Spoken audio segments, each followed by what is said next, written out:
Alright, so we're back. This is the second part of the video. Let me figure out where I can put this.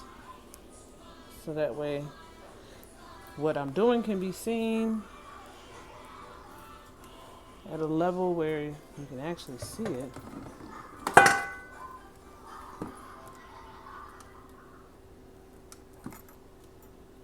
Okay. Okay. Alright, so I'm guessing you can see from there, I hope. Yeah, you should be able to. Alright, so now, crap.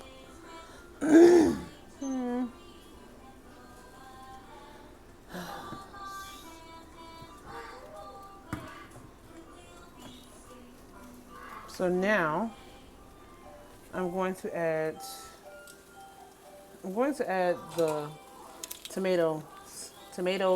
These are diced tomatoes with green shallots in it. So I'm gonna open this, and I have real tomatoes too, but I don't feel like I should have added those with this, so that way it could have cooked down, but I didn't. So I'm gonna add that in there. That's trash. And I'm gonna add also tomato paste. Tomato paste makes it so that way it gets that soup consistency. And that's something that I learned on my own, just from trial and error. Didn't follow any real videos, just trial and error. I don't have nothing to get this out with. Just a moment. Let me go get something.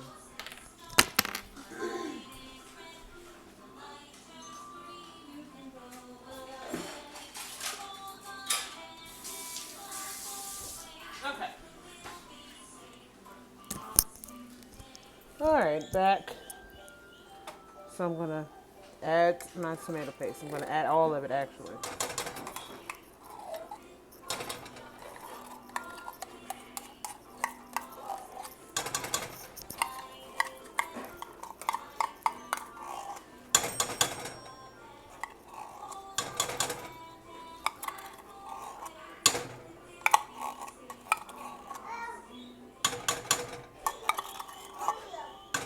Alright. So that's that. And I might add some beans to this too. Just, to give it that wholesome taste. But normally I don't. So I probably won't do it this time either. Alright, so I'm gonna add some sugar. Some cane sugar. I'm only gonna add to taste with this. So I'm not gonna do that first. I'll wait until I add all the rest of the stuff. Then I'll add that. And I had to change the pot or the pan or whatever you want to call it, because all this is not going to fit in here. Normally I fix it in this pan. Normally I fix it in this pan, but it didn't fit. So all that goes in there. Even the juice, because it did have chicken broth in it. So I want all of that in there. Alright. That needs to be, yes, Kayla. Yes, Kayla. Alright, so now that needs to be washed. And then I'm going to add the vegetables. The pan is still hot. The one thing about cast iron, it stays warm for a while. So I'm going to add that in there. I cooked it down to the point where it's not as hot. Yes! Sorry for the interruptions, but kids don't know that you're recording. Well, they don't know that I'm recording, so they don't really care, even if they did know. Alright. Now I'm going to clean up my area because I can't stand to have spots on the stove. Alright, Kalea, with all that whining. Kalea, cut it out. Alright, so now I'm going to mix this. Alright. So now I'm going to mix this together. And it's going to cook down some more. That's another reason I didn't cook the vegetables all the way down, because they cook down even more in this soup, because I want to make sure that it turns completely red. That's what the tomato paste helps to do too. And it's not like this light red that you see, it's going to be like a dark red. Alright, so I'm just mixing it up.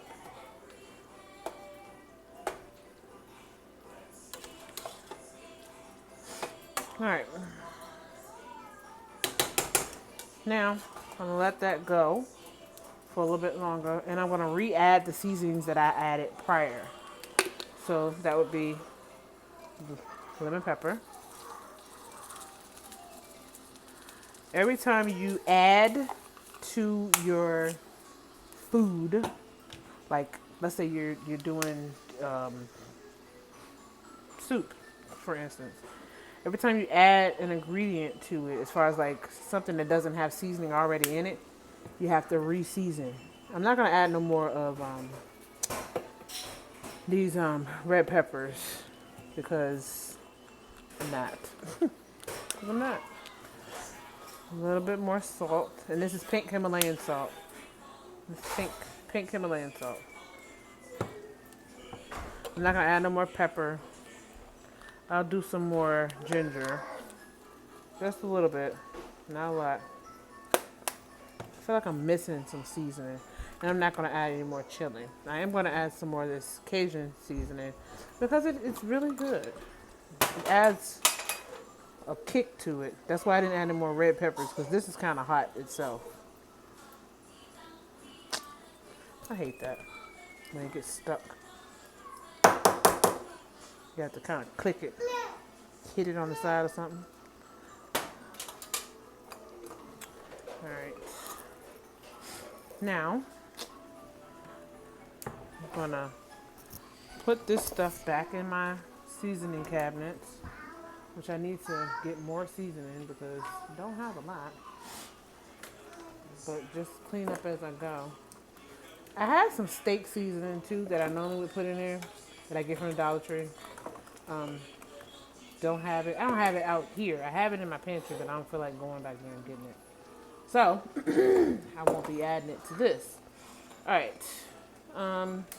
Now we're going to stir, and then we're going to add sugar and season to taste, because I don't want it to taste sweet. I want it to have a hint of sugar taste. See how it's turning like that thick red? Get your butt down. Get down. Get down. See how it's turning that rich red taste? I mean, taste. Color. I don't know. The camera not picking it up like that. But I can see it with my eyeballs. Alright. So now, sugar. Let's add sugar. I use cane sugar. I use cane sugar, coconut sugar, and what's the name of it?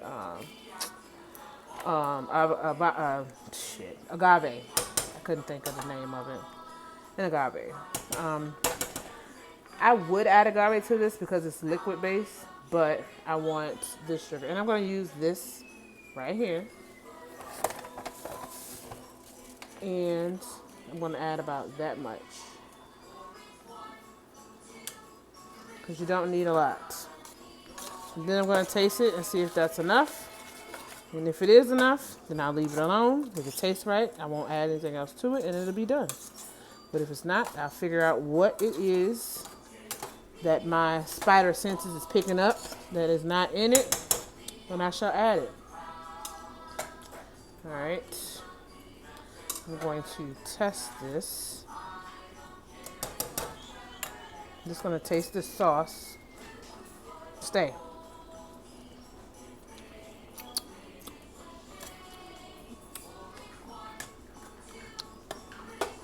I can taste that kick. I need a little bit more sugar.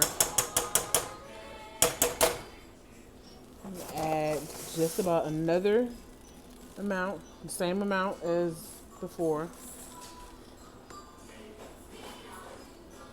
Same amount as before.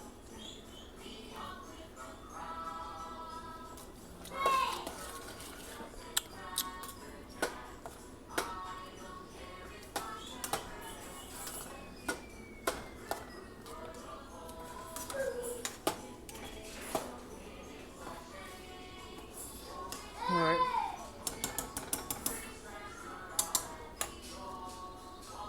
Taste it again.